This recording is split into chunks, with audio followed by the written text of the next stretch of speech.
the business idea and how it all started came about from back in 2010, 2011. I took a career break from my job, and me and my wife moved to Canada, where she was studying for a year at a university over there. And our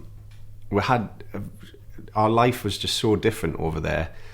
We sort of always used to be in the local pubs and sort of quite indoorsy lifestyle, and then suddenly in Canada every weekend we were out skiing and snowboarding and kayaking and cycling and really just making the most of all these mountains and this environment that we had around us. And we sort of felt a lot better for it, really.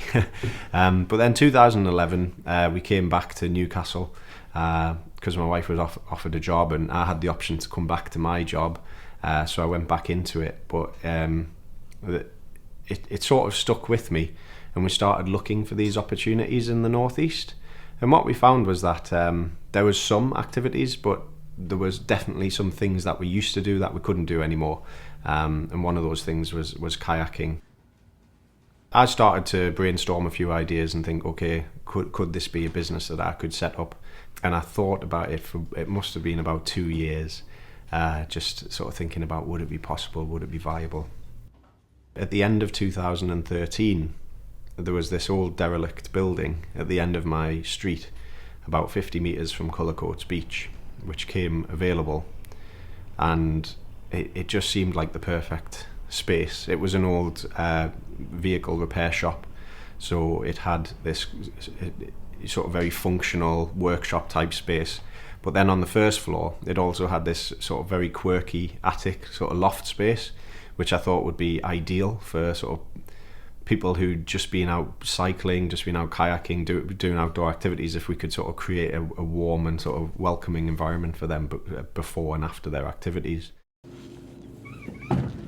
So the building came available, it went up for auction, and I couldn't afford it. It was absolutely terrible. I couldn't afford to raise the funds for the commercial mortgage.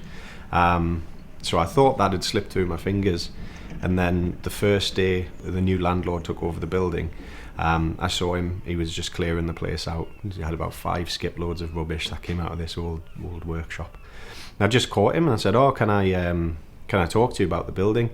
And it was really odd because it just so happened that he himself had been in the outdoor industry, and he used to run the diving centre in Newcastle, and that actually sold me my first diving dry suit years ago when I was in the University Dive Club. And I said, "Oh, can I rent this building from you?"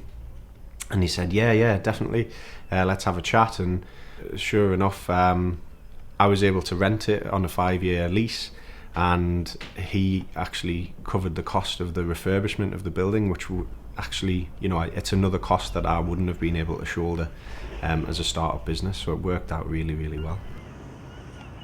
I sought advice from a couple of agencies. One was the North Tyneside Business Factory, which is a free service. And then the second agency I went to was Virgin Startup. Crucially, they have an excellent startup funding scheme called, which they run in conjunction with Startup Loans.